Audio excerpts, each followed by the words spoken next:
নির্বাচনে যত দেরি হবে তত পেছাবে দেশ, বাড়বে মবক্রেসি, বলছে বিএনপি।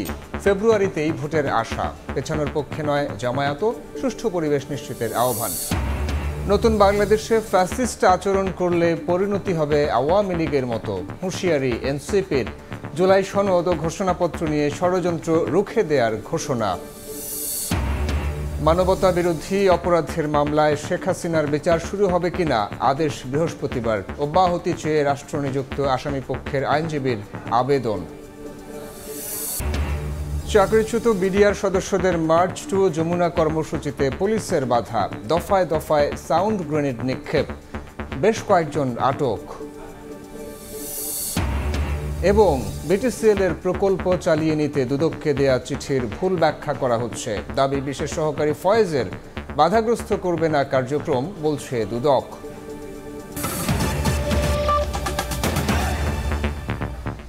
সময় সংবাদের সঙ্গে আছি আমি সাইফুল রুদ্র। নির্বাচন যত দেরি হবে ততই পিছিয়ে যাবে দেশ, বাড়বে মবক্রেসি। তাই সুষ্ঠু নির্বাচনের মাধ্যমে জনগণের সরকার প্রতিষ্ঠার বিকল্প নেই বলে মন্তব্য করেছেন বিএনপি মহাসচিব মির্জা ফখরুল ইসলাম আলমগীর। আর বিএনপির স্থায়ী কমিটির সদস্য মির্জা আব্বাস বলেছেন, ক্ষমতায় থাকতে নির্বাচন চায় না একটি মহল। ভোট আদায়ের প্রয়োজনে আবারও আন্দোলনে নামার হুঁশিয়ারি দেন তিনি। একদিনের সফরে পুণ্যভূমি সিলেটে পৌঁছেই হযরত শাহজালাল রহমতুল্লাহ আলাইহির মাজার জিয়ারত করেন বিএনপি মহাসচিব মির্জা ফখরুল ইসলাম আলমগীর। সঙ্গে ছিলেন স্থানীয় নেতাকর্মীরাও। পরে সাংবাদিকদের প্রশ্নের উত্তরে বিএনপি মহাসচিব বলেন, ফেব্রুয়ারিতে নির্বাচনের বিষয়ে প্রধান উপদেষ্টার আশ্বাসে আশ্বস্ত তারা। গণতন্ত্র ফিরে এলে সঠিক পথে এগিয়ে যাবে দেশ। ফেব্রুয়ারিতে নির্বাচনের একটা মোটামুটি আলোচনা হয়েছে। আমরা সবাই আশাবাদী যে এই নির্বাচনের মধ্য দিয়ে দেশ জাতি গণতন্ত্রে ফিরে যাবে এবং জনগণের যে গণতান্ত্রিক অধিকার সেটা প্রতিষ্ঠিত হবে এবং যেটাকে আমরা বলি যে রাইট ট্র্যাকে দেশ উঠবে বলে আমরা বিশ্বাস করি। পরে শহরের সানরাইজ কমিউনিটি সেন্টারে বিএনপি চেয়ারপারসন বেগম খালেদা জিয়া ও ভারপ্রাপ্ত চেয়ারম্যান তারেক রহমানের রোগমুক্তি এবং সুস্থতা কামনায় দোয়া অনুষ্ঠানে যোগ দেন বিএনপি নেতারা। এ সময় ভোট প্রসঙ্গে মির্জা ফখরুল বলেন, নির্বাচন যত দেরি হবে দেশ ততই পিছিয়ে যাবে, বাড়বে মবক্রেসি। সরকারকে বলতে চাই, বলতে চাই, যত নির্বাচনের দেরি হবে তত বাংলাদেশ পিছিয়ে যাবে, বিনিয়োগ আসবে না, মবক্রেসি আরো বাড়বে, জুডিশিয়াল সিস্টেম ভেঙে পড়বে, আইন শৃঙ্খলা পরিস্থিতি ভেঙে পড়বে। সেই জন্য দরকার একটা নির্বাচিত সরকার। একই অনুষ্ঠানে বিএনপির স্থায়ী কমিটির সদস্য মির্জা আব্বাস হুঁশিয়ারি দিয়ে বলেন, যারা নির্বাচন না করে ক্ষমতায় থাকতে চাইবে তাদের বিরুদ্ধে আবারও রাজপথে নামবে বিএনপি। হাসিনা চলে গেছে, কিন্তু হাসিনার দোসররা কিন্তু এখনো দেশ ছাড়ে নাই। তারা কিন্তু ষড়যন্ত্র করছে। এক শ্রেণীর লোক আছে ক্ষমতার গদিতে বসে নির্বাচনকে কিভাবে পিছানো যায় কিংবা নির্বাচন না দিয়ে কিভাবে অনেকদিন ক্ষমতার টিকে থাকা যায় সেই চেষ্টা তারা করছে। ইনশাআল্লাহ বাংলাদেশের জনগণ 17 বছর যেভাবে আন্দোলন করেছে, দরকার পড়লে আমরা আবারও আন্দোলনে নামবো, কিন্তু এই ষড়যন্ত্রকারীদেরকে আমরা কখনোই বিজয়ী হতে দেব না। এদিন বিকেলে জুলাই গণঅভ্যুত্থানে সিলেট জেলার সকল শহীদ সদস্যদের স্মরণে জেলা বিএনপি আয়োজিত সভায় হতাহতদের পরিবারের মাঝে আর্থিক সহায়তা তুলে দেন বিএনপি মহাসচিব। আহমেদ সালেহীন, সময় সংবাদ, সিলেট। নির্বাচন পেছানো নয়, ভোটের সুষ্ঠু পরিবেশ চায় জামায়াত ইসলামী, এমনটাই জানিয়েছেন দলের সেক্রেটারি জেনারেল মিয়া গোলাম পরোয়ার। আগামী 19 জুলাই অনুষ্ঠিতব্য জাতীয় সমাবেশের ভেন্যু সোহরাওয়ার্দী উদ্যান পরিদর্শনে গিয়ে সাংবাদিকদের সঙ্গে কথা বলেন তিনি বলেন, সরকারের ভূমিকায় জনগণ নিরপেক্ষ নির্বাচন নিয়ে আশ্বস্ত নয়। আসন্ন জাতীয় সমাবেশে দেশের সব শ্রেণী পেশার মানুষের অংশগ্রহণের আহ্বান জানিয়ে তিনি আরও বলেন, আগামী নির্বাচনের আগে লেভেল প্লেয়িং ফিল্ড তৈরি করা, পিআর পদ্ধতিতে নির্বাচন অনুষ্ঠিত করা এবং প্রয়োজনীয় সংস্কার ও বিচার দৃশ্যমান করার দাবিগুলো সরকারের সামনে উপস্থাপন করতেই সমাবেশের আয়োজন করতে যাচ্ছেন তারা।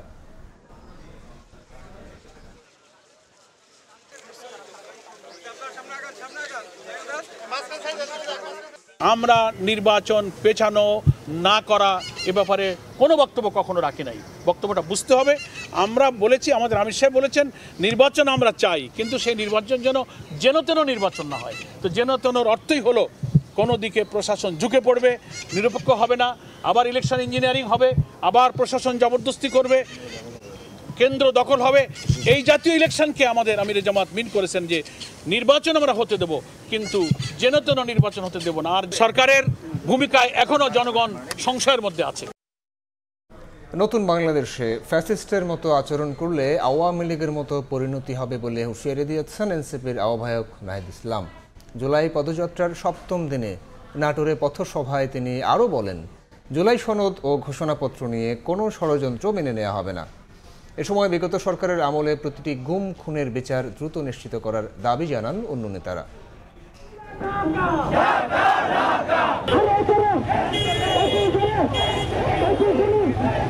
দেশ গড়ার প্রত্যয়ে উত্তরের জনপদে ঘুরছেন এনসিপি নেতারা। স্লোগানে মুখর রাজপথ, দুর্নীতি আর চাঁদাবাজ মুক্ত রাষ্ট্র গঠনের শপথ।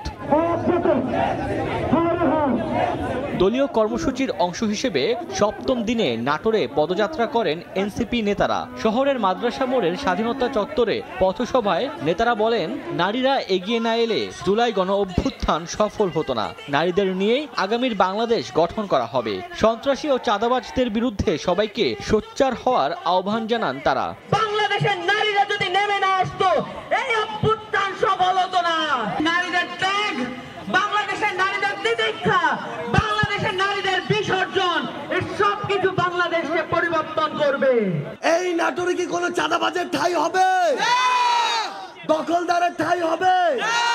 সিন্ডিকেটের ঠাঁই হবে? মাদকের ঠাঁই হবে? এনসিপির আহ্বায়ক নাহিদ ইসলাম হুঁশিয়ারি দেন, আগামীতে কেউ ফ্যাসিস্ট হয়ে উঠলে তার পরিণতিও হবে আওয়ামী লীগের মতোই। আরও বলেন, জুলাই সনদ ও ঘোষণাপত্র নিয়ে কোনো ষড়যন্ত্র মেনে নেওয়া হবে না। যারা ক্ষমতায় দীর্ঘায়িত হইতে চেয়েছিল তারা আজকে বাংলাদেশে তাদের ঠাঁই হয় না। স্বৈরাচারী ফ্যাসিবাদী সরকারের পতন থেকে শিক্ষা না নেই, তবে তাদের পরিণতিও সেই দিকেই যাবে। পাবনা ও সিরাজগঞ্জ গিয়ে শেষ হবে এনসিপির সোমবারের জুলাই পদযাত্রা। সময় সংবাদ, নাটোর। রাজনৈতিক দলগুলোকে কোনো কিছু চাপিয়ে দিচ্ছে না ঐকমত্য কমিশন, বরং বিভিন্ন ক্ষেত্রে তাদের বক্তব্য ধারণ করে সংশোধনী প্রস্তাব আনা হচ্ছে। দ্বিতীয় দফায় 10ম দিনের সংলাপে কথা বলেন কমিশনের সহ সভাপতি আলী রিয়াজ। এদিন পর্যায়ক্রমে উপজেলা পর্যায়ে অধস্তন আদালত সম্প্রসারণে নীতিগতভাবে একমত হয়েছে দলগুলো। প্রতিটি উপজেলায় আদালত স্থাপনের প্রস্তাব দেয় জামায়াত, তবে ঢালাওভাবে সব উপজেলায় আদালত স্থাপনের পক্ষে নয় বিএনপি।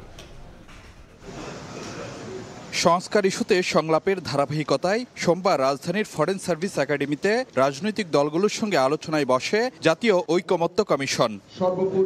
দ্বিতীয় ধাপে 10ম দিনের আলোচনায় আলোচ্য বিষয়ের মধ্যে রাখা হয় উপজেলা পর্যায়ে অধস্তন আদালতের সম্প্রসারণ, জরুরি অবস্থা ঘোষণা ও নারী প্রতিনিধিত্ব।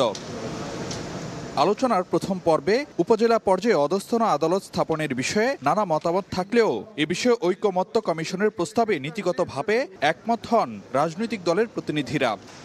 এর আগে সূচনা বক্তব্যে কমিশনের সহসভাপতি অধ্যাপক আলী রিয়াজ বলেন, রাজনৈতিক দলগুলোকে কোনো কিছু চাপিয়ে দেওয়া হচ্ছে না, বরং বিভিন্ন ক্ষেত্রে দলগুলোর বক্তব্য ধারণ করে সংশোধনী প্রস্তাব আনা হচ্ছে। কমিশনের পক্ষ থেকে আমি সুস্পষ্টভাবে বলেছি যে কমিশন কিছু চাপিয়ে দিচ্ছে না।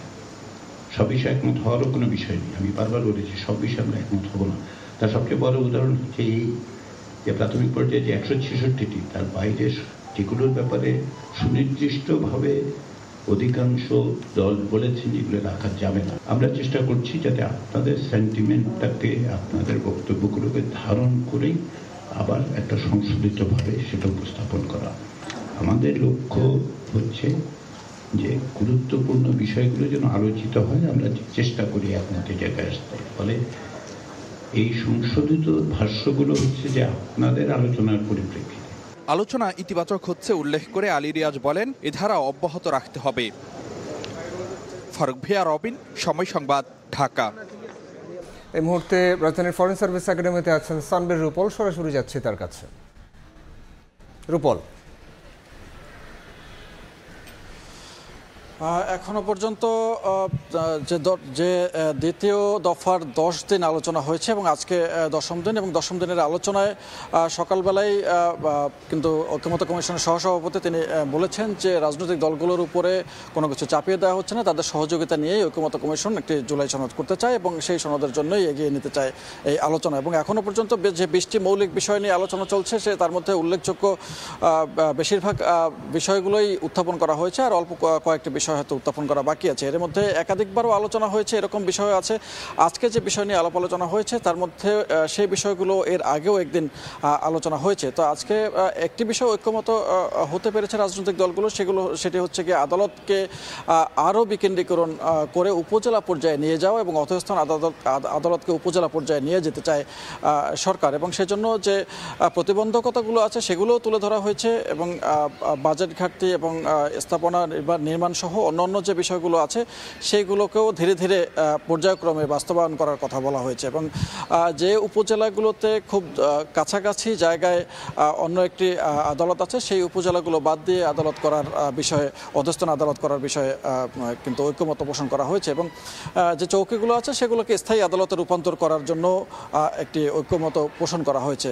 এরপরে আরেকটি আলোচনা হয়েছে সেটি জরুরি অবস্থা নিয়ে, এবং জরুরি অবস্থার বিষয়েও এর আগেও একদিন আলোচনা হয়েছে, এবং জরুরি অবস্থার আজকের যে বিষয় নিয়ে আলোচনা হয়েছে তাতে কোন কোন পর্যায়ে গেলে জরুরি অবস্থা ঘোষণা করতে পারবেন সেই বিষয় নিয়ে কিন্তু ঐক্যমত হতে পারেনি। তবে কেউ কেউ আবার ভিন্ন ভিন্ন প্রস্তাবও দিয়েছে, যেমন জামাতে ইসলামের পক্ষ থেকে কিছুক্ষণ আগেই জানানো হয়েছে যে প্রস্তাব দেওয়া হয়েছিল সেই প্রস্তাবে পুরোপুরি একমত না হলেও তারা একটা ভিন্ন প্রস্তাব দিয়েছে, সেটি হচ্ছে মন্ত্রিসভা এবং মন্ত্রিসভার লিখিত আবেদনের প্রেক্ষিতে রাষ্ট্রপতি জরুরি অবস্থা ঘোষণা করতে পারবেন, এমন অবস্থায় তারা মানতে নারাজ। তারা বলছেন যে এটি একটি সংসদীয় কমিটির মাধ্যমে করলে সেটি নিরপেক্ষভাবে করা যেতে পারে, এবং সেই জরুরি অবস্থার ভিত্তিতে আবার রাষ্ট্রের নাগরিকগণ তাদের মৌলিক যে সুযোগ সুবিধাগুলো থেকে বঞ্চিত হয় সেগুলো যেন চলমান থাকে সে বিষয়টিও উত্থাপন করা হয়েছে। তো এখনও আলোচনা চলছে এবং কিছুক্ষণের মধ্যেই এই বৈঠকটি শেষ হবে। বৈঠকের পরে ঐক্যমত্য কমিশনের সহসভাপতি ডক্টর আলী রিয়াজ এবং বিএনপি সহ অন্যান্য যে দলগুলো আছে এই আলোচনার মধ্যে তারা তাদের নিজ নিজ অবস্থান এবং আজকে সারাদিনের যে বিষয়গুলো নিয়ে আলোচনা হলো, কোন পর্যায়ে গিয়ে পৌঁছলো সে বিষয় নিয়ে ব্রিফ করা হবে। তো এই ছিল এখন পর্যন্ত ঐক্যমত্য কমিশনের বৈঠক থেকে সবশেষ তথ্য। রাজধানীর ফরেন সার্ভিস একাডেমি থেকে যুক্ত হয়েছিলেন সহকর্মী সানবীর রূপল। তরুণরা মনে করেন জাতীয় নির্বাচনে বিএনপি 38.76% এবং এনসিপি 15.84% ভোট পাবে, আর জামায়াতে ইসলামী পাবে 21.45% ভোট। সকালে রাজধানীর ব্র্যাকিন সেন্টারে এক জরিপের ফলাফল বিশ্লেষণ করে এই তথ্য জানিয়েছে গবেষণা প্রতিষ্ঠান South Asian Network on Economic Modelling SANEM. ActionAid বাংলাদেশের সহযোগিতায় এই জরিপ করা হয়। দেশের সব বিভাগে চালানো এই জরিপে অংশ নেন 15 থেকে 35 বছর বয়সী 2000 জন।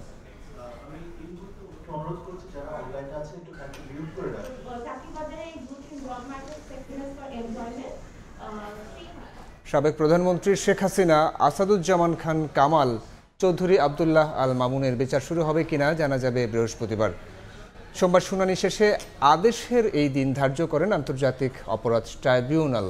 এর আগে শেখ হাসিনা ও কামালকে নিরপরাধ দাবি করে মামলা থেকে অব্যাহতির আবেদন করেন রাষ্ট্রনিযুক্ত আইনজীবী। যদিও সুযোগ থাকার পরও মামলা থেকে অব্যাহতি চেয়ে কোনো আবেদন বা শুনানি করেননি সাবেক আইজিপির আইনজীবী। নির্যাতন করা হয়, প্রাণঘাতী অস্ত্র। শেষ হলো জুলাই আগস্টের মানবতাবিরোধী অপরাধের মামলায় শেখ হাসিনা, আসাদুজ্জামান খান কামাল, চৌধুরী আবদুল্লাহ আল মামুনের অভিযোগ গঠনের শুনানি। তাদের বিচার শুরু হবে কিনা 10 জুলাই সেই ফয়সালা করবেন আন্তর্জাতিক অপরাধ ট্রাইব্যুনাল। সোমবার শেখ হাসিনা কামালের অব্যাহতি চেয়ে আবেদন করেন রাষ্ট্রনিযুক্ত আইনজীবী। ট্রাইব্যুনালে তিনি বলেন, ছাত্র জনতাকে হত্যার নির্দেশ দেননি সাবেক প্রধানমন্ত্রী। তার বিরুদ্ধে আনা অভিযোগ উদ্দেশ্য প্রণোদিত বলেও দাবি তার। তাপস সাহেবের সঙ্গে উনি ফোনালাপ করেছেন, সেই ফোনালাপে বিভিন্ন ছাত্রদেরকে হত্যার নির্দেশ দিয়েছেন। আমি বলেছি তো সঠিকটা, এরকম কোনো নির্দেশ প্রশাসন পক্ষ থেকে কোনো ডকুমেন্টারি কোনো এভিডেন্স তাদের কাছে নাই। তার বিরুদ্ধে যে সমস্ত কথাবার্তা এসছে সেগুলো কল্পিত, উদ্দেশ্য প্রণোদিত, রাজনৈতিক উদ্দেশ্য প্রণোদিত। রাষ্ট্রনিযুক্ত আইনজীবীর বক্তব্যের জবাব দেন চিফ প্রসিকিউটর। তিনি বলেন, অভিযোগ সত্য নাকি মিথ্যা এর প্রমাণ হবে সাক্ষ্য প্রমাণে। সবকিছু নির্ধারণ হবে বিচারে এসে। এখনো বিচার আনুষ্ঠানিকভাবে শুরু হয় নাই, বিচার শুরু হবে চার্জ গঠনের মধ্য দিয়ে। অতএব চার্জ গঠন না হলে এই কথাগুলো উনি যে বলছেন বা আমরা যে কথাগুলো অভিযোগগুলো এনেছি এটা সত্য কি নয় সেটি নিরূপণ হবে বিচারে। অতএব বিচার শুরু হোক চার্জ গঠনের মাধ্যমে, তখন দেখা যাবে এটা সত্য কিনা। যদি এটা সত্য না হয় তাহলে ওনারা খালাস পাবেন। এদিন হাজির করা হয় সাবেক পুলিশ মহাপরিদর্শক চৌধুরী আব্দুল্লাল মামুনকে, তবে তিনি মামলা থেকে অব্যাহতি চেয়ে কোনো আবেদন করেননি। জুলাই আগস্টে হত্যাযজ্ঞ চালাতে নির্দেশনা, উস্কানি, প্ররোচনা, সম্পৃক্ততা সহ 5টি অভিযোগ আনা হয়েছে শেখ হাসিনা, আসাদুজ্জামান খান কামাল ও চৌধুরী আব্দুল্লাল মামুনের বিরুদ্ধে। আফজাল হোসেন, সময় সংবাদ, ঢাকা। জুলাই গণঅভ্যুত্থানে দ্বিতীয় শহীদ ওয়াসিম সহ চট্টগ্রামে 6 জনকে হত্যা মামলার তদন্ত শেষ করতে 2 মাস সময় পেল আন্তর্জাতিক অপরাধ ট্রাইব্যুনালের তদন্ত সংস্থা। 7 সেপ্টেম্বর তদন্ত প্রতিবেদন দাখিল করতে বলা হয়েছে। এর আগে সকালে রাউজানের সাবেক এমপি এবিএম ফজলে করিম চৌধুরী সহ 3 আসামিকে ট্রাইব্যুনালে হাজির করা হয়। এই মামলায় মোট আসামি 20 জন, যার মধ্যে 8 জন গ্রেফতার আছেন। বৈষম্য বিরোধী ছাত্র আন্দোলন চলাকালে গত বছরের 16 জুলাই চট্টগ্রাম নগরের 16 শহর ও মুরাদপুর এলাকায় আওয়ামী লীগ, যুবলীগ, স্বেচ্ছাসেবক লীগ ও ছাত্রলীগের নেতাকর্মীরা ছাত্র জনতার উপর হামলা এবং গুলি চালায়। এ ঘটনায় ছাত্রদল কর্মী ওয়াসিম আকরাম, শিবির কর্মী ফয়সাল আহমেদ শান্ত ও ফার্নিচার ব্যবসায়ী মোহাম্মদ ফারুক গুলিবিদ্ধ হয়ে নিহত হয়। এছাড়া 18 জুলাই চট্টগ্রামের বহদ্দারহাটে ছাত্রলীগ, যুবলীগ, আওয়ামী লীগ নেতাকর্মীদের ছোড়া গুলিতে দোকান কর্মচারী সাইমন, শিক্ষার্থী তানভীর সিদ্দিকী ও চট্টগ্রাম বিশ্ববিদ্যালয়ের শিক্ষার্থী হৃদয় চন্দ্র তরুয়া নিহত হয়। নারায়ণগঞ্জের সিদ্দিরগঞ্জে অভ্যুত্থানে গুলিতে রিকশা চালক তুহিন হত্যা মামলায় সাবেক মেয়র ডাক্তার সেলিনা হায়াত আইভির 2 দিনের রিমান্ড মঞ্জুর করেছেন আদালত।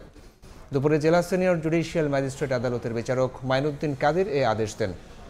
তুহিন হত্যা মামলায় আইভিকে জিজ্ঞাসাবাদের জন্য 7 দিনের রিমান্ড আবেদন করেন মামলার তদন্তকারী কর্মকর্তা। শুনানি শেষে 2 দিনের রিমান্ড মঞ্জুর করেন বিচারক। এর আগে জেলা ও দায়রা জজ আদালতে সিদ্দিরগঞ্জের অন্য একটি মামলার জামিন শুনানিতে আইভির জামিন আবেদন না মঞ্জুর হয়। 2টি মামলায় শুনানিতে তাকে কাশিমপুর কারাগার থেকে ভার্চুয়ালি উপস্থিত ছিলেন। রক্তাক্ত জুলাইয়ের 7 তারিখ দেশ জুড়ে পালিত হয় বাংলা ব্লকেট কর্মসূচি। এদিন সব গ্রেডে বৈষম্যমূলক কোটা বাতিলের 1 দফা ঘোষণা করেন শিক্ষার্থীরা। আন্দোলন নিয়ে সরকারের বিভিন্ন মহল থেকে আসে নানা বক্তব্য। রাজপথ আর রাজনীতির মাঠ দুক্ষেত্রেই উত্তাপ বাড়তে থাকা এই দিনের ঘটনা প্রবাহ জেনে আসব মাইমুনা হায়দার চৌধুরীর প্রতিবেদনে।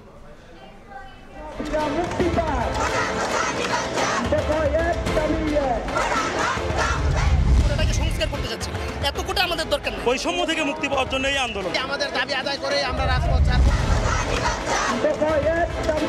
সমাবেশ, গণপদযাত্রা, বিক্ষোভ, অবরোধ আর 10টা আন্দোলনের মতো কোটা আন্দোলনও শুরু হয় এই সকল কর্মসূচির মধ্য দিয়ে। কিন্তু মেধাবীদের দাবি আদায়ের লড়াইয়ে যুক্ত হয় এক নতুন কর্মসূচি, বাংলা ব্লক। 7 জুলাই 2024 বিকেল 3টা থেকে দেশব্যাপী শুরু হয় এই কর্মসূচি। বিশ্ববিদ্যালয় এলাকা ছাপিয়ে এদিন রাজধানীর মূল সড়কগুলো অবরোধ করেন শিক্ষার্থীরা। মুহূর্তে স্থবির হয়ে পড়ে গোটা রাজধানী। শুধু ঢাকা নয়, পুরো দেশের বিভিন্ন সড়ক অবরোধ করে পালন করা হয় বাংলা ব্লকে। কোটা বিরোধী আন্দোলন যে বড় সংগ্রামের রূপ নিচ্ছে তার আঁচ পাওয়া যায় এই দিনেই। এদিন 4 দফা থেকে সরে কোটা বাতিলের 1 দফা ঘোষণা করেন শিক্ষার্থীরা। এদিকে শিক্ষার্থীদের আন্দোলনকে অযৌক্তিক উল্লেখ করে বিষয়টি সর্বোচ্চ আদালতে নিষ্পত্তি হওয়া উচিত বলে মন্তব্য করেন শেখ হাসিনা। আজকে আন্দোলনের নামে যেটা আবার করা হচ্ছে, পড়াশোনার সময় নষ্ট করা, এটারও কোনো যৌক্তিকতা আছে বলে আমি মনে করি না। কোটা আন্দোলনকে নিয়ে এদিন আওয়ামী সরকারের বিভিন্ন মহল থেকেও আসে একই রকম মন্তব্য। এদিকে কর্মসূচি চলাকালে সন্ধ্যার দিকে সরকারের তরফ থেকে আলোচনার জন্য কোটা আন্দোলনের 3 সমন্বয়ক হাসনাত আব্দুল্লাহ, নাহিদ ইসলাম ও সার্জিস আলমকে শাহবাগ থানায় ডেকে নেওয়া হয়। যদিও কোটা সংস্কার ছাড়া মাঠ ছাড়বেন না বলে সাফ জানান শিক্ষার্থীরা। এরপর সারা দেশে অনির্দিষ্টকালের জন্য কলেজ, বিশ্ববিদ্যালয়ে ক্লাস পরীক্ষা বর্জনের পাশাপাশি পরদিন বিকেল 3:30টা থেকে আবারও অবরোধ কর্মসূচির ঘোষণা করেন শিক্ষার্থীরা। মাইমুনা হায়দার চৌধুরী, সময় সংবাদ, ঢাকা। 24 জুলাইতে রাজপথে শুধু শিক্ষার্থীদের পা চলেনি, হেঁটে এসেছিল এক প্রজন্মের সাহস, ক্ষোভ আর মমত্ববোধ। জুলাইয়ের অভ্যুত্থানে বেসরকারি বিশ্ববিদ্যালয়ের শিক্ষার্থীরা যে ভূমিকা রেখেছেন তা শুধু সাহসিকতা নয়, একটি জনপদের বিবেক হয়ে ওঠার গল্পও বটে। সরকারি বিশ্ববিদ্যালয়ের হলগুলো বন্ধ হয়ে গেলে বেসরকারি বিশ্ববিদ্যালয়ের এই শিক্ষার্থীরাই ধরেন আন্দোলনের হাল। বিভিন্ন গণমাধ্যমের তথ্য ঘেঁটে দেখা যায় 13টি বেসরকারি বিশ্ববিদ্যালয় থেকে অন্তত 19 শিক্ষার্থী শহীদ হন জুলাই আন্দোলনে। আহত হয়েছেন বেসরকারি বিশ্ববিদ্যালয়ের অগণিত শিক্ষার্থী। আরও জানাচ্ছেন আলামিন তুষার। 30 জুলাই মার্চ ফর জাস্টিস কর্মসূচিতে অংশ নিতে হাইকোর্ট মাজার গেট থেকে কিছুটা দূরে অবস্থান নেন সরকারি ও বেসরকারি বিশ্ববিদ্যালয়ের শিক্ষার্থীরা। প্রায় সঙ্গে সঙ্গেই শিক্ষার্থীদের ঘিরে ফেলে পুলিশ, উত্তপ্ত হয়ে ওঠে পুরো এলাকা। কিছু বুঝে ওঠার আগে স্ট্যামফোর্ড ইউনিভার্সিটির আইন বিভাগের নূর হোসেনকে তুলে নেয় পুলিশ। তখন প্রিজন ভ্যানের সামনে একাই দাঁড়িয়ে পড়েন নুসরাত জাহান। নিজ বিভাগের বড় ভাইকে কিছুতেই নিয়ে যেতে দেবে না সে। নুসরাতের সেই প্রতিবাদী মুহূর্ত হয়ে ওঠে পুরো অভ্যুত্থানের প্রতীক। এটাই তো জীবনের মানে, যে হ্যাঁ আমি কাউকে ইন্সপায়ার করতে পারছি, সে আমার কাছ থেকে সাহস নিতে পারছে, সে দেশের জন্য আবার নতুন করে শক্তি সঞ্চার করে লড়তে পারছে। সে সময় উত্তরা ছিল দুর্বার আন্দোলনের এক অনন্য উদাহরণ। সেখানেই গুলিবিদ্ধ হয়ে প্রাণ হারানোর আগ মুহূর্ত পর্যন্ত মুগ্ধতা ছড়িয়েছেন মীর মাহফুজুর রহমান মুগ্ধ। একই সময় বাড্ডা, রামপুরা সহ বিভিন্ন এলাকায় আন্দোলন তীব্র হয়ে ওঠে বেসরকারি বিশ্ববিদ্যালয়ের শিক্ষার্থীদের নেতৃত্বে। সবচেয়ে চাঞ্চল্যকর ঘটনা ঘটে মেরুল বাড্ডা এলাকায়। কানাডিয়ান ইউনিভার্সিটি অব বাংলাদেশের আশেপাশে র্যাবের হেলিকপ্টার থেকে আন্দোলনরত শিক্ষার্থীদের লক্ষ্য করে ছোড়া হয় টিয়ার গ্যাস ও সাউন্ড গ্রেনেড। তবুও বুক চেতিয়ে দাঁড়িয়েছিলেন নর্থ সাউথ, ব্র্যাক, ইআইইউ, ইউল্যাবের শিক্ষার্থীরা। আমরা প্রাইভেট বিশ্ববিদ্যালয় বা মানে পাবলিক বিশ্ববিদ্যালয় দুইটি আলাদা আলাদা না করে আমরা আমাদের দেশের জন্য লড়াই করে গিয়েছি। আমরা প্রাইভেট ইউনিভার্সিটি থেকে যারা এই আন্দোলনে অংশগ্রহণ করেছি তারা অধিকাংশ অরাজনৈতিকভাবে অংশগ্রহণ করেছি। আমাদের মস্তিষ্কে এবং আমাদের মননে এটা ছিল যে আমরা এটা অন্যায় হচ্ছে, আমরা এর প্রতিবাদ করব, আমরা একে রুখে দিব। অনেকে মনে করেন এই আন্দোলনের প্রতিধ্বনি দেশ বিদেশে পৌঁছে দেন বেসরকারি বিশ্ববিদ্যালয়ের শিক্ষার্থীরাই। Facebook live, Instagram story, Twitter post এর মাধ্যমে পুরো সামাজিক যোগাযোগ মাধ্যম হয়ে ওঠে আন্দোলনের মাধ্যম। আর তার বাস্তব রূপ ছিল দেয়াল লিখন আর গ্রাফিতি। সঙ্গে পাবলিক বিশ্ববিদ্যালয়ের হলগুলো বন্ধ হবার পর বেসরকারি বিভিন্ন প্রতিষ্ঠানের শিক্ষার্থীরাই বাঁচিয়ে রাখেন জুলাই আন্দোলনকে। 18 তারিখ থেকে যে প্রত্যেকটা প্রাইভেট ইউনিভার্সিটির শিক্ষার্থীরা একটা নতুন মোড় নিয়ে আসে আন্দোলনের, সেটা ইতিহাসের পাতায় মানে অবিস্মরণীয়। ইন্টারনেট বন্ধ করে দেওয়ার পরেও কিন্তু তারা স্টুডেন্টদেরকে দমায় রাখতে পারেনি। ইন্টারন্যাশনালি আমরা রিচ করতে পেরেছি, আমাদের জুলাই স্পিরিটকে স্প্রেড করেছি। তাই তো শিক্ষার্থীরা মনে করেন north south, Stamford, ULAB, daffodil কিংবা খুলনা বিশ্ববিদ্যালয় কেউ একা ছিল না। অধিকারের লড়াইয়ে নেমেছিল পুরো একটি প্রজন্ম। প্রাণও দিয়েছেন অনেকেই। বিভিন্ন গণমাধ্যমের তথ্য অনুযায়ী বিদ্যালয়ের ক্ষেত্রে সেই সংখ্যাটা অন্তত 17 থেকে 19 জনের মতো। আহত আর পঙ্গুত্ব বরণ করেছেন অজস্র শিক্ষার্থী, যে কারণে তাদের চোখে এই অর্জন অনন্য। আকাশ থেকে ঝরা এই বৃষ্টি কেন যেন আবার মনে করিয়ে দিচ্ছে বাড্ডায় শিক্ষার্থীদের উপর হেলিকপ্টার থেকে ছোড়া হয়েছিল সাউন্ড গ্রেনেড। আর এই সব কিছু জানান দেয় কিভাবে বেসরকারি এবং সরকারি বিশ্ববিদ্যালয়ের শিক্ষার্থীরা কাঁধে কাঁধ মিলিয়ে সে সময় নিজেদের অধিকার আদায়ের লক্ষ্যে নেমেছিল মাঠে, অর্জন করেছে নিজেদের অধিকার, অর্জন করেছে নিজেদের বিজয়। আল আমিন তুষার, সময় সংবাদ, ঢাকা। ঐকমত্য কমিশনের সঙ্গে সংলাপ শেষে ফরেন সার্ভিস একাডেমিতে ব্রিফিং করছেন জাতীয় ঐকমত্য কমিশনের সহ সভাপতি আলী রিয়াজ। সরাসরি চলে যাচ্ছি সেখানে। প্রয়োজনীয় অবকাঠামো অর্থ বরাদ্দ নিশ্চিত করা এবং 6 আইনগত সহায়তা কার্যক্রম উপজেলা পর্যায় পর্যন্ত সম্প্রসারিত করা, এইগুলি বিবেচনায় নিয়ে যে ঐকমত্য প্রতিষ্ঠিত হয়েছে উপজেলা পর্যায়ে অধস্তন আদালত সম্প্রসারণের ঐকমত্য কমিশন এবং রাজনৈতিক দলগুলো আশা করে সেটা ভবিষ্যতে বাস্তবায়িত হবে।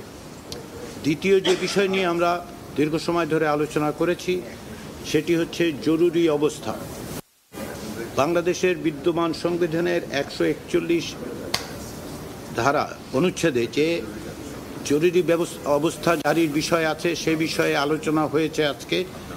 অত্যন্ত গুরুত্বপূর্ণ আলোচনা আমি বলবো এই কারণে যে এ বিষয়ে অতীতে খুব বেশি আলোচনার সুযোগ আমাদের এখানে ছিল না।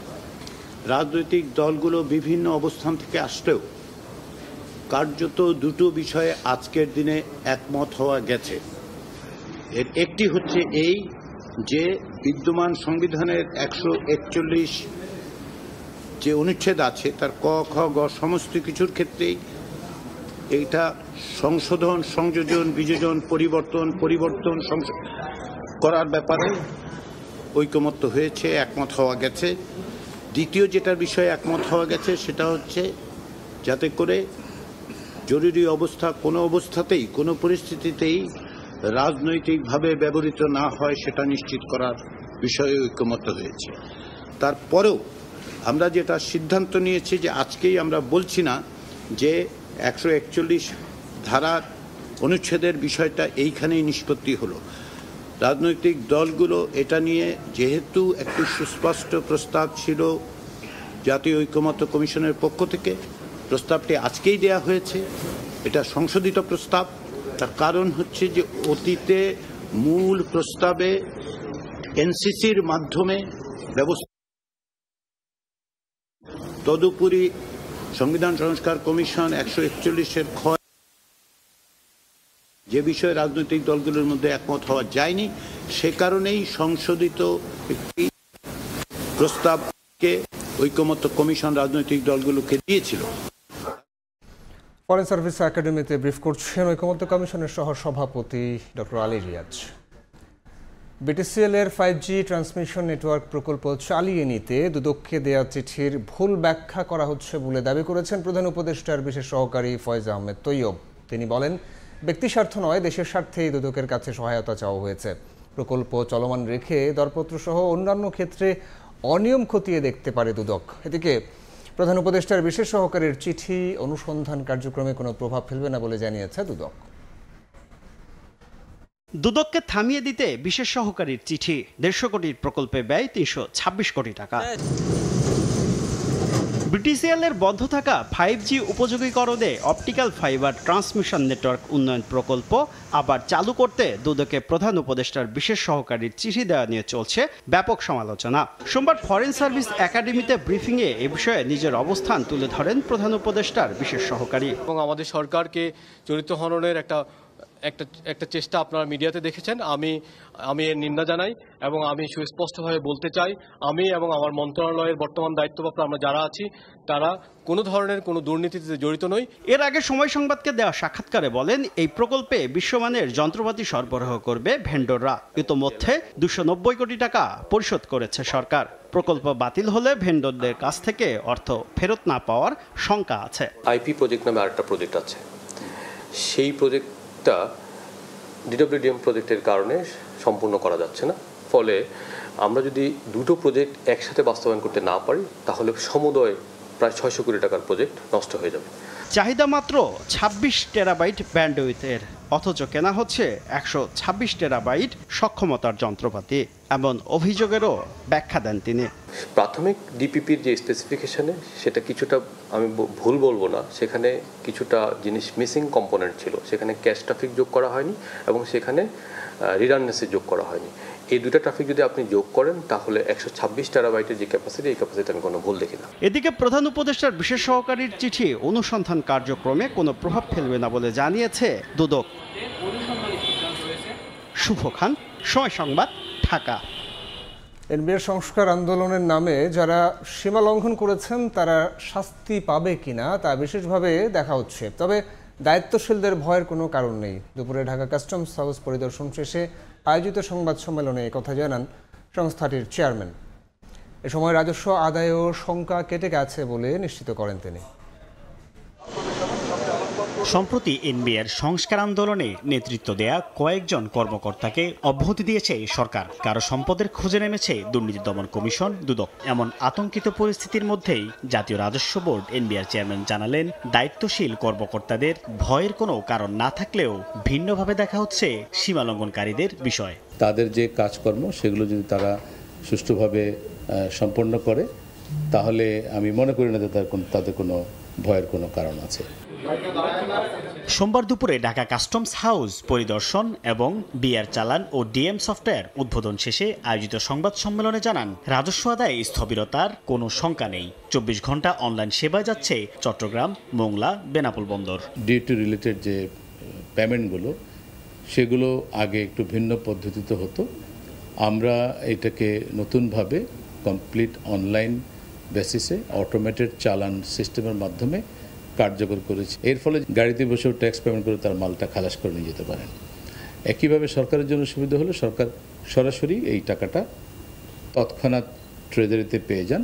এ সময় এনবিআর চেয়ারম্যান জানান, এখন পর্যন্ত পাওয়া তথ্যে 30 জুন পর্যন্ত রাজস্ব আদায় হয়েছে 3,68,177 কোটি টাকা, যা আরও কিছুটা বাড়বে। 30 জুন পর্যন্ত আদায় হয়েছে 3,68,177। এটাও চেঞ্জ হবে, আর একটু বাড়বে, কারণ আমাদের বুক অ্যাডজাস্টমেন্টগুলো নর্মালি 1-2 সপ্তাহ সময় লেগে যায় গভর্নমেন্ট প্রজেক্টে।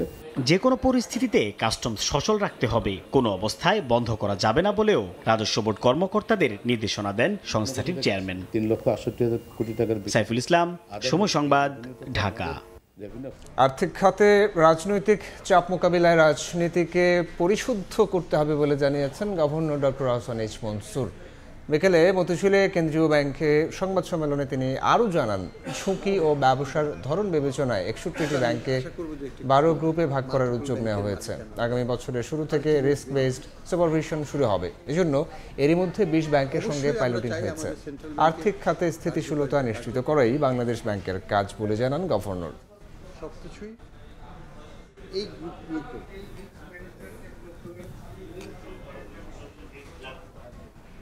কিছু আইনগত স্বনির্ভরতা অর্থাৎ অটোনমি থাকলে পরে এই প্রেশারটাকে উইথস্ট্যান্ড করার জন্য সক্ষমতাটা বেশি হয়। যদি সেই সক্ষমতাটা থাকে বা দেওয়া হয় এবং রাজনৈতিক হস্তক্ষেপ আগের মতো ওইভাবে না হয়, তাহলে অবশ্যই এটাকে আইডেন্টিফাই করা যাবে। পরিবর্তন অবশ্যই রাজনীতিবিদদেরই করতে হবে। একটা দেশ তো সেন্ট্রাল ব্যাংক তো দেশ চালাবে না, দেশ চালাবে তো সরকার। কাজেই আমরা আশা করব যে সরকার সেখানে সুবিবেচনা প্রসূত হয়ে সুন্দরভাবে সেন্ট্রাল ব্যাংকে তার কাজ করতে দিবেন। জুলাই অভ্যুত্থানে নিহত মেহেদী হাসান জুনায়েদ ও শাহরিয়ার খান আনাসের নামে ধূপখোলায় চত্বর উদ্বোধন অনুষ্ঠানে বক্তব্য রাখছেন উপদেষ্টা আসিফ মাহমুদ। সজীব ভুইয়া সরাসরি যাচ্ছে সেখানে। এবং জুনায়েদ শহীদ হন এবং আমি ছিলাম বুরহানুদ্দিন কলেজের ঠিক সামনের জায়গাটায়, সেখানে আমরা অনেকগুলো রাস্তা সংস্কারের ব্লক ছিল, ব্লকগুলোর কাভারে থেকে যখন গুলি করতো তখন কাভারে থাকতাম, গুলি শেষ হলে আবার আগানোর চেষ্টা করতাম। তো সেখানে ঠিক আমার সাথেও 3-4 জন শহীদ হন একের পর এক, এবং তাদেরকে কোলে করে পিছনে নিতেই কয়েকজন শহীদ হয়ে যান। অনেককে আমরা অনেক কষ্ট করে ঢাকা মেডিকেলে পৌঁছাতে সক্ষম হই যারা আহত হয়েছিলেন।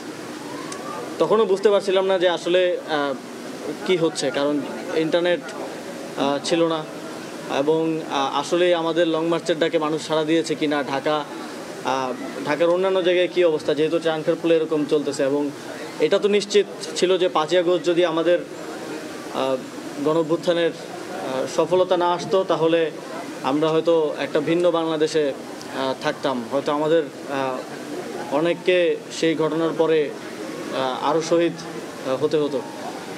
তবে আনাসরা, জুনায়েদরা আমাদেরকে ব্যর্থ হতে দেয়নি। তাদের মতো আরও শত শত মানুষ সেদিন চূড়ান্ত সফলতার জন্য জীবন দিয়েছে, বন্দুকের গুলির সামনে দিয়ে এগিয়ে গিয়েছে এবং গণভবন দখলের মাধ্যমে এখান থেকে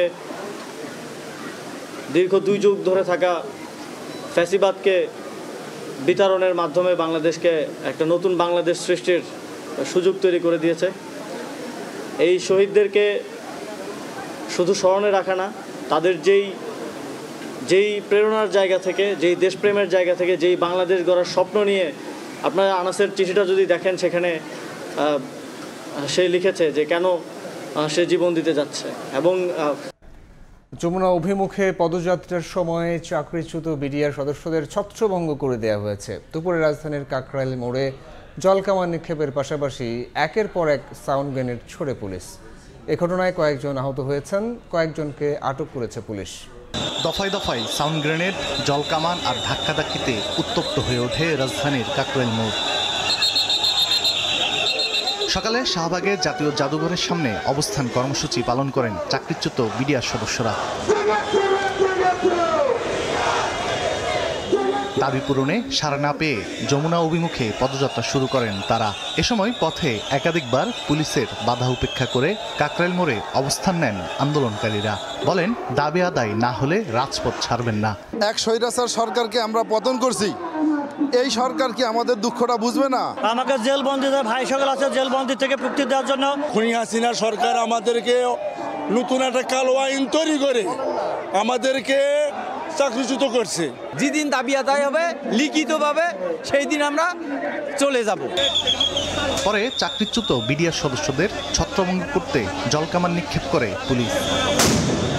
ছোড়া হয় একের পর এক সাউন্ড গ্রেনেড। তীব্র ধোঁয়া আর হট্টগোলে ছড়িয়ে পড়ে আতঙ্ক। বেশ কয়েকজন আহত হয়েছেন বলে দাবি আন্দোলনকারীদের। দুই রকমের জলকামান মারছে আমাদের উপরে, আমাদেরকে গুলি করে মেরে ফেলে দেওয়া হোক এখানে।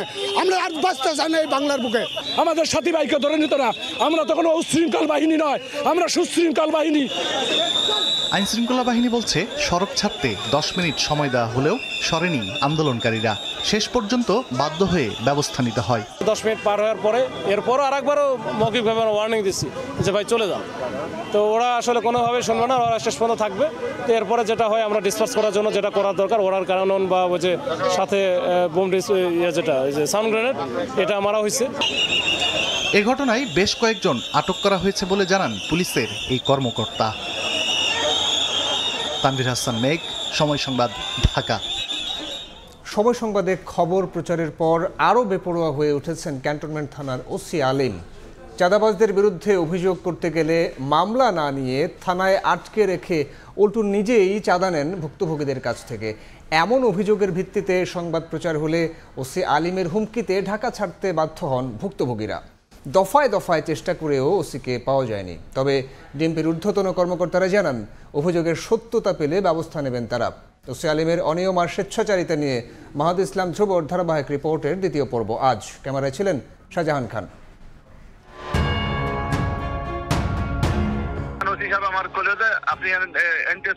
আমি ন্যায় বিচার চাই, আমি বাঁচতে চাই।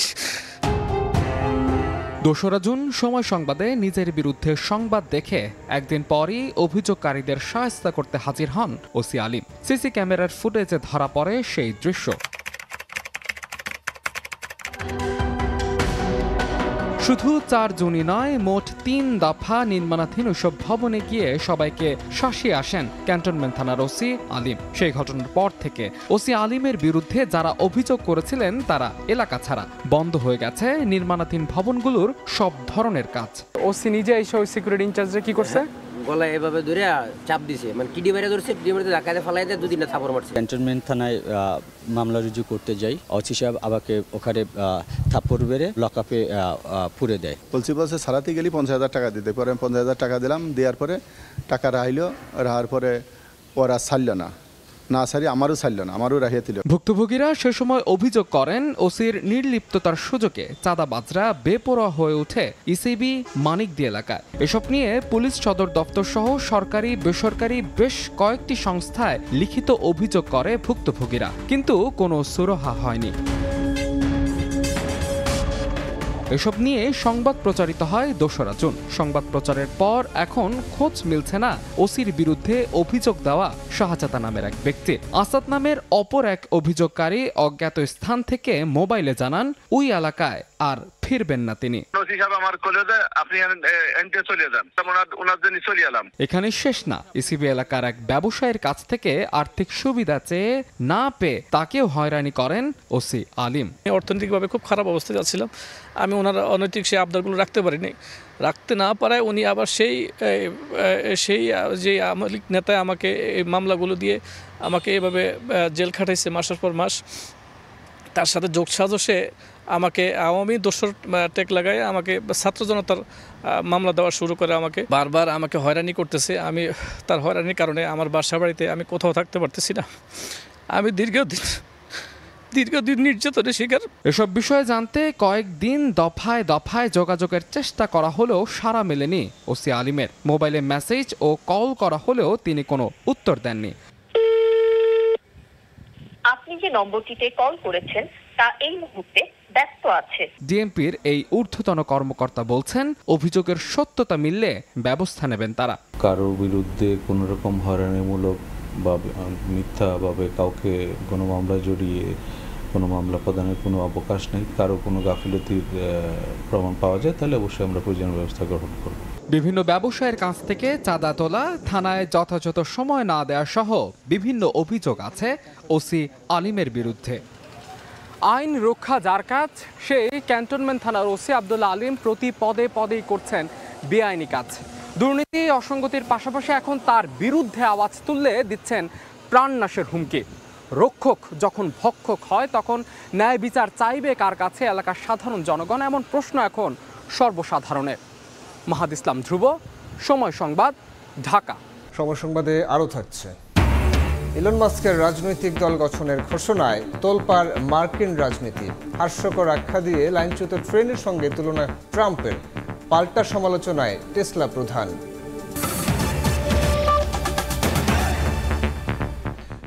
গত ২৪ ঘন্টায় ডেঙ্গুতে আক্রান্ত হয়ে ৩ জনের মৃত্যু হয়েছে। হাসপাতালে ভর্তি হয়েছেন ৪৯২ জন, যা চলতি বছর একদিনে সর্বোচ্চ আক্রান্তের সংখ্যা। এ নিয়ে এবছর ডেঙ্গুতে আক্রান্তের সংখ্যা দাঁড়িয়েছে ১২,৭৬৩ জনে। একদিনে ৩ জনের মৃত্যুতে ডেঙ্গুতে মৃতের সংখ্যা বেড়ে দাঁড়ালো ৪৮ জনে। সোমবার স্বাস্থ্য অধিদপ্তরের হেলথ ইমার্জেন্সি অপারেশন সেন্টার ও কন্ট্রোল রুমের পাঠানো বিজ্ঞপ্তিতে এই তথ্য জানানো হয়। ২৪ ঘন্টায় ডেঙ্গু আক্রান্ত হয়ে সর্বোচ্চ বরিশাল বিভাগে ১৫৪ জন, চট্টগ্রাম বিভাগে ৫১ জন, ঢাকা বিভাগে ৬৯ জন, ঢাকা উত্তর সিটি কর্পোরেশনে ৩৬ এবং ঢাকা দক্ষিণে ৫৩ জন হাসপাতালে ভর্তি হয়েছেন। এছাড়া বরিশাল বিভাগে ২ জন এবং খুলনা বিভাগে ১ জনের মৃত্যু হয়েছে। কোনোভাবেই কমছে না সাতক্ষীরা সদরের পানিবন্দী মানুষের ভোগান্তি। অতি বৃষ্টিতে রাস্তাঘাটেই শুধু নয়, বাড়িতে ঢুকে পড়েছে পানি। স্থানীয়রা জানান, সদর উপজেলার লাখো মানুষ পানিবন্দী হয়ে মানবেতর জীবনযাপন করছেন। এজন্য অপরিকল্পিত মৎস্য ঘের ও ড্রেনেজ ব্যবস্থাকে দুষছেন তারা। বারবার তাগাদা দেওয়ার পর পৌর কর্তৃপক্ষ ও স্থানীয় প্রশাসন এখনও পানি সরাতে তেমন উদ্যোগ নিচ্ছে না বলে অভিযোগ ভুক্তভোগীদের। যদিও উপজেলা নির্বাহী কর্মকর্তা জানিয়েছেন, ২-১ দিনের মধ্যে পানি সরে যাবে। এখন রাস্তায় যে পানি সরার কোনো ব্যবস্থা নাই, আমরা চাই দ্রুত পানি সরার ব্যবস্থা হোক। এখনো বর্ষাকাল তো আসতে পারিনি, আমরা তো তাতেই একদম ডুবি পানি বন্দী হয়ে রয়েছি। পৌরসভা আমাদের ডাকে সাড়া দেয় নাই, তারা আমাদের সহযোগিতা করছে না। আমরাও চেষ্টা করছি যাতে পানিগুলো প্ল্যান সাইড দিয়ে ম্যাক্সিমাম পানি আমরা চলে দিতে পারি। আমাদের চেষ্টা অব্যাহত আছে, কিন্তু গত ৩-৪ দিন ধরে প্রচন্ড বৃষ্টি হয়েছে। চালের দাম যাতে আর না বাড়ে সে বিষয়ে সরকারের তীক্ষ্ণ নজর আছে বলে জানিয়েছেন খাদ্য উপদেষ্টা আলী ইমাম মজুমদার।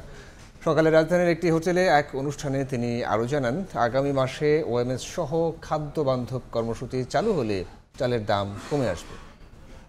সরকারের মধ্যে গতবার আজকের দিনে ৩ লক্ষ টন বেশি না, বাজারে প্রভাব পড়ছে, বাজারে প্রভাব পড়ছে না এটা বলা যাবে। কিছু বেড়েছে, সামান্য কিছু বেড়েছে। প্রতি বছরে জিনিসপত্র কিছু কিছু বাড়ে, তার যাতে না বাড়ে তার জন্য আমরা তীক্ষ্ণ নজর রাখছি। আমরা আগামী মাস থেকে ইনশাল্লাহ ওএমএস চালু করবো, তারপরে আপনার নিরাপদ খাদ্য বন্ধ কর্মসূচি চালু করবো। এতে করতে মার্কেটের ডিমান্ড কমবে, আরও নতুন দল গঠনের ঘোষণা দিয়ে মার্কিন রাজনীতিতে নতুন ঝড় তুলে দিয়েছেন ইলন মাস্ক। তবে তাকে রীতিমতো কটাক্ষ করেছেন প্রেসিডেন্ট ডোনাল্ড ট্রাম্প। মাস্কের রাজনৈতিক উদ্যোগকে হাস্যকর আখ্যা দিয়ে তাকে তুলনা করেছেন লাইনচ্যুত ট্রেনের সঙ্গে। এদিকে ছেড়ে কথা বলেননি মাস্কও। ট্রাম্পের বিগ বিউটিফুল বিল ও রাজনৈতিক মতাদর্শের কড়া সমালোচনা করেছেন তিনি। মার্কিন ধনকুবের ইলন মাস্কের নতুন রাজনৈতিক দল আমেরিকা পার্টি গঠনের ঘোষণায় ক্ষুব্ধ প্রতিক্রিয়া জানালেন প্রেসিডেন্ট ডোনাল্ড ট্রাম্প। সাংবাদিকদের প্রশ্নের জবাবে মাস্কের রাজনৈতিক উদ্যোগকে হাস্যকর আখ্যা দিয়ে তিনি বলেন, মার্কিন ইতিহাসে তৃতীয় দল কখনোই সফল হয়নি। আমি মনে করি তৃতীয় কোনো দল গঠন করা একেবারেই হাস্যকর। রিপাবলিকান পার্টি দিয়ে আমরা দারুণ সফলতা পেয়েছি। ডেমোক্রেটরা পথ হারালেও আমাদের দেশ সবসময় 2 দলের রাজনৈতিক ব্যবস্থার মধ্যেই ছিল। তৃতীয় দল শুধু বিভ্রান্তিই বাড়াবে। পুরো কাঠামোই 2 দলের জন্য তৈরি। তৃতীয় কোনো দল কখনোই সফল হয়নি। কাজে মাস্ক চাইলে মজা করে দেখতে পারে, কিন্তু আমার দৃষ্টিতে এটা একেবারেই হাস্যকর। এখানেই থামেননি প্রেসিডেন্ট ট্রাম্প। নিজের সামাজিক মাধ্যম ট্রুথ সোশ্যালে এক পোস্টে মাস্ককে কটাক্ষ করে লাইনচ্যুত ট্রেন আখ্যা দেন। ট্রাম্পের অভিযোগ, প্রতিশোধের বশেই এই উদ্যোগ নিচ্ছেন মাস্ক। বলেন তার প্রশাসন ইলেকট্রিক গাড়ির ভর্তুকি কমিয়ে দিতে চায়।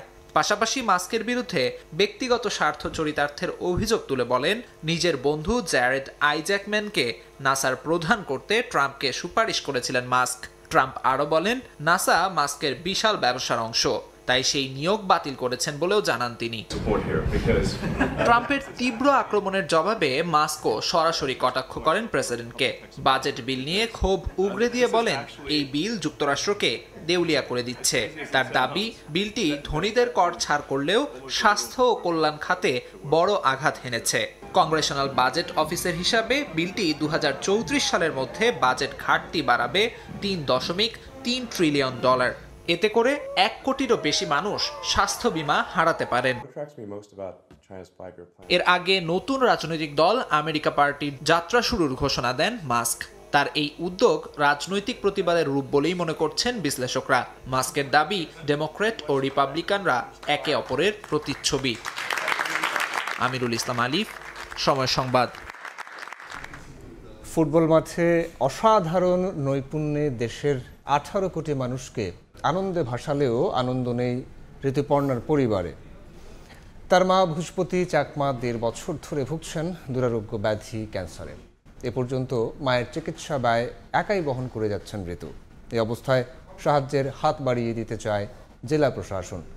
রাঙামাটি থেকে হেফাজত সবুজের তথ্য ও রাজীব দাস মুন্নার ছবিতে রিপোর্ট। ষড় ঋতুর দেশে ঋতু বদলায় সময়ের সঙ্গে পাল্লা দিয়ে। ফুটবলের ঋতুকেও বদলাতে হয় সেভাবেই। মাঠে তিনি লড়েন 18 কোটি মানুষের মুখে হাসি ফোটাতে। সেই ঋতুই পরিবারে ফিরে লড়াই করেন অসুস্থ ক্যান্সার আক্রান্ত মাকে আবারও স্বাভাবিক জীবনে ফিরিয়ে আনতে। ফুটবল মাঠে ঋতুপর্ণার লড়াইয়ের গল্পটা সবারই জানা, কিন্তু পরিবারেও যে তিনি নীরব যুদ্ধ চালিয়ে যাচ্ছেন 1.5 বছর ধরে, সে খবর থেকে গেছে আড়ালেই। 2024-এ তার মার শরীরে ক্যান্সারের জীবাণু শনাক্ত হয়। এরপর থেকে একা উপার্জন দিয়ে সাধ্যমতো চেষ্টা করে যাচ্ছেন মরণঘাতী এই অসুখকে হার মানাতে। আমার শরীর ভালো নয়, কেমা মাছি 3টা, রুচি নাই, ঘুম যেন আরং হাইনাবারং বমিয়ে যায়, রোগ কানিয়ে কি জন্মে আয়ল জানি না। ডাক্তার তুমি পরীক্ষা করেছিল, ভালো লাগছে। বিশ্বকাপ খেলি হারে বারা এন 80 পাক করে এলাকা বাজে তুমি বা সারা বাংলাদেশে তুমি 80 পাক ঘুরি দাও। ভূজপতি চাকমা শুধু জানেন তিনি কঠিন রোগে আক্রান্ত, কিন্তু সেটা কি তা জানানো হয়নি তাকে। মনোবলে যাতে চির না ধরে, এজন্যই পরিবারের সদস্যদের এমন সিদ্ধান্ত। তবে চিকিৎসা ব্যয় নিয়ে অনিশ্চয়তা ঠিকই রয়ে গেছে তাদের। 24 জুলাই একটা কেমোর ডেট আছে, ওই টাকাটা এখন কিভাবে ম্যানেজ করব ওইটার জন্য চিন্তায় আছে। এ পর্যন্ত আমাদের 3.5 থেকে 4 লাখের কাছাকাছি মানে চিকিৎসার জন্য খরচা হয়েছে। এখন তো কেমো আরও দেওয়া লাগবে। ঋতুর যে ইনকাম ওটা নিয়ে আমাদের সংসার বা মায়ের চিকিৎসা ছাড়া চলতেছে। স্তন ক্যান্সারে আক্রান্ত ঋতুপর্ণার মাকে এখন পর্যন্ত দেয়া হয়েছে 3টি কেমো। 8টি সাইকেলের মধ্যে এখনো বাকি রয়ে গেছে 5টি। এরপর অস্ত্রোপচার। ব্যয়বহুল এই চিকিৎসার পুরো খরচ একা ঋতুপর্ণার পক্ষে বহন করা অসম্ভব, যদিও তার পাশে থাকার আশ্বাস দিয়েছে জেলা প্রশাসন। ওনার সাথে আমরাই যোগাযোগ করব, আমরা যোগাযোগ করে ওনার কাছ থেকে চেষ্টা করব একটা আবেদন নিয়ে সরকারের যথাযথ কর্তৃপক্ষকে অবহিত করে দ্রুততার সাথে সরকারি সহায়তা সেবা সেটা নিশ্চিত করার জন্য জেলা প্রশাসন তার সাথে যোগাযোগ করেই উদ্যোগ গ্রহণ করবে। সদা হাস্যোজ্জ্বল ঋতু সবার আড়ালে বয়ে চলেন পাহাড় সমবেদনা। 2025 সালে লিভার ক্যান্সারে আক্রান্ত হয়ে মারা যান ঋতুপর্ণার বাবা বরজ বাসি চাকমা, আর একমাত্র ভাই পার্বণ চাকমাকে হারান 2022 সালে। সময় সংবাদ, রাঙামাটি।